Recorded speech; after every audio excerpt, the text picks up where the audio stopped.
will take this opportunity to welcome Dr. Sheba Lutz, the Chairman, United Samaritans India. We welcome you, ma'am. Thank you so much for your valuable time and presence. And also Srimati Maya Sadman, Innovative at the Israeli Embassy, India. We welcome you, ma'am. Thank you so much. Can we have a huge round of applause for them? It is such a great honor, privilege to have each and every one of you joining in and taking out time from your busy schedule and being present here today to mark this great occasion. I would now request Dr. Sheba Lutz to please come up on stage. We'll have a few words from you. But before that, let me take this opportunity to introduce ma'am to each and everyone present here. Dr. Sheba is a celebrated Bharatanatyam dancer, technocrat and multilingual international icon, fluent in 11 languages. A world record setter with 250 books in 20 languages. She raises funds for children battling cancer. Crowned Miss Tamil Nadu and Miss Beautiful Eyes Hair with South Indian and South Asian beauty titles. She is also the director of international award-winning short film Eternal Gift. As founder-president of United Samaritans India Foundation, she champions women, children and animal welfare. An acclaimed trainer, motivational speaker and social worker. She has traveled to 40 plus countries, planted over 25 lakh trees and annually enables 600 slum children's education while promoting eye donation across South Asia. There is much more to share, but I would like ma'am to come forward to share her experience, her thoughts and share her session today in this beautiful, amazing gathering. Ladies and gentlemen, it's an honor to introduce Dr. Sheba Lutz. Can we have a huge, huge round of applause, please? Zordar Talia, come on everyone. The stage is all yours, ma'am. I'm looking forward for your golden words.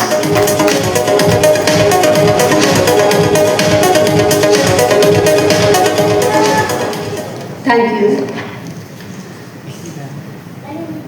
Respected gentlemen, I feel so honored to be here. Though I feel my speech is expected a bit late, but it looks like I'm a filler here. By the way, how I consider in the moment of waiting for a few other dignitaries. However, I may utilize this opportunity to talk a bit about the power of one.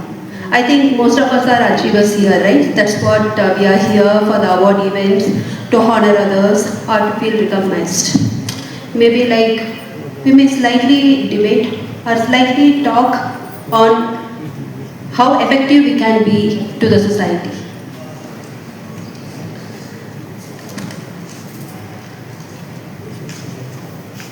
Once again, it's a privilege to stand before a room filled with people who shape industries. I can see big entrepreneurs, Rajadas, bureaucrats, and the business people, especially the one who built from scratch, institutions transformed, and I can see few people who uplifted several communities. I'll come to that point a bit later. Yet, I would wanted to talk about a single question that deserves reflection. What will the world remember us for when our names fade from headlines and our bank accounts turn to numbers in history? What will be our legacy?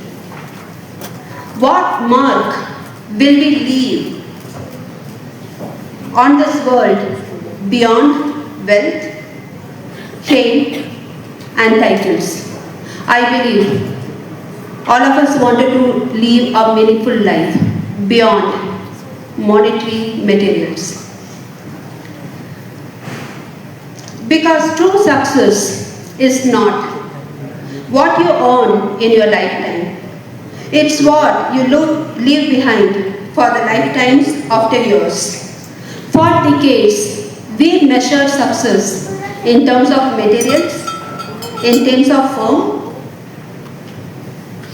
but that's not the case. For example, people measure my success by means of the size of my company, my paychecks. That's my value, isn't it? And that's how even the people introduced me in welcome speech. How many books I wrote, what I run. So, is that the success of me? What would be the success of you? A slight insight. But today, the world is hungry for a new kind of leadership, one driven not by accumulation but by contribution. In boardrooms, in policy halls, on global stages, the conversation is changing. Try not to become a man of success, but rather try to become a man of value. Told by Einstein, Albert Einstein. Value creation has replaced wealth accumulation. Impact has replaced influence. Responsibility has replaced entitlement. So, what I'm going to talk today, the new definition of success, legacy, impact and responsibility. Not those who amazed crores, but those who made crores of lives together. Not those who commanded authority, but those who inspired change. And this, dear achievers, his value story must lead from personal ambition to collective elevation. In this era of instant gratification, viral fame, and overnight billionaires, ethics often take a backseat, isn't it? But I truly believe, and history proves that success without ethics is an illusion. Gandhi built a freedom movement on moral authority, not with military might. Dr. Abdul Kalam won hearts not because he was the president, but because he was a man of integrity and humility. Ratan Tata, a giant of industry, is revered not for his wealth, but for his wisdom and conscience. Your power lies not in what you can buy, but in what you can build. Not in what you command, but in what you inspire. It is not what we have, but what we give that makes us richer. The next generation watches us. If we show them shortcuts, compromises and greed, we leave them a bankrupt moral world.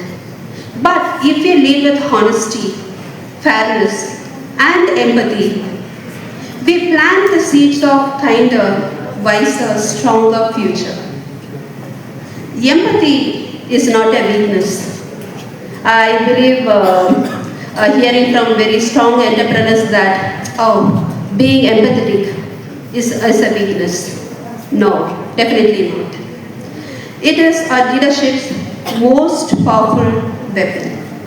A business magnate who can feel the struggles of a factory worker will build policies that elevate lives. A bureaucrat who understands the heartbeats of rural villages will craft laws that don't exist on paper but pulse with humanity. An entrepreneur who respects the environment will leave forests, not factories, for the next generation. Empathy gives success a soul. No one cares how much you know until they know how much you care. This is my personal experience and I follow it as a proverb from Roosevelt. The world doesn't remember how much you earned. It remembers how much you gave. And sometimes a kind word, a fair wage, a patient ear, or a brave stand for the voiceless can change lives more profoundly than any check ever could. The first most happiest moment in my life myself was when I offered something, a very small thing, to the needy and he laughed with tears. The happiest moment which made me feel that's the best of everything. Being a leader is more than what we try to make. It's all about what we are building for the next generation. And sometimes the legacy is not built by hoarding success, but by multiplying it. So how do I multiply my legacy? So just being a social reformer, is that what my contribution to the society is over? No. I will have to make more social reformers. I will have to make more leaders. I will have to multiply my legacy. Isn't it? That's what our value is. By lifting others as you rise. By creating leaders, not followers. By mentoring minds and nurturing hearts. If every entrepreneur in this room trained 10 young people, if every bureaucrat mentored 10 aspiring officers, if every achiever illuminated the path for 10 dreamers, imagine the tidal wave of change we could unleash. Leadership is not about being in charge. It is about taking care of those in your charge. Your story should not end with your achievements. It should begin with how many others you empower to achieve. So, I ask everyone in this room today, as icons, as leaders, as architects of this nation's future, what will be your legacy be? Will you be remembered as one who amazed wealth, or one who created value? What's the most that built our future peaceful nation? Will you be known for what you owned or for what you gave? Will your story be one of entitlement or one of empathy and empowerment? The new definition of success demands more from us, and that's why I would want to talk about it in this forum today. Not just to rise, but to raise others. Not just to lead, but to light the way. As you leave this hall today, maybe I'm closing up my speech. I may not be the great so-called many heart speaker. So, as you leave this hall today, carry this thought with you. True success is not a destination, but a ripple effect. Your life's greatest achievement won't be the wealth you gather, but the legacy you leave in the hearts you touch, the lives you uplift, and the world you help shape. The best way to find yourself is to lose yourself in the service of others. Mahatma Gandhi. Let's be remembered not as the richest of our time, but as the most impactful. Let's build a future worthy of being called us. Thank you.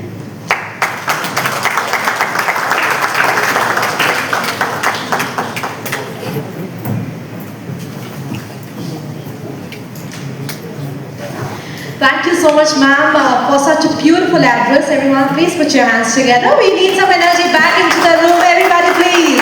A huge round of applause. Thank you so much, ma'am, for being here.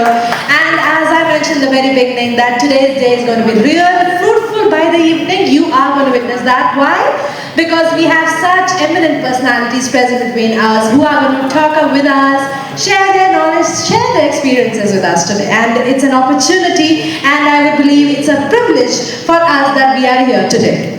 Thank you once again, Dr. Shiba Lutz. It was such a great opportunity. The Chairman, United Samaritans India, thank you so much once again for taking out your time and being present here today. Can we have a huge round of applause? Let me see the spirit once again. Yes, that's the spirit. Now,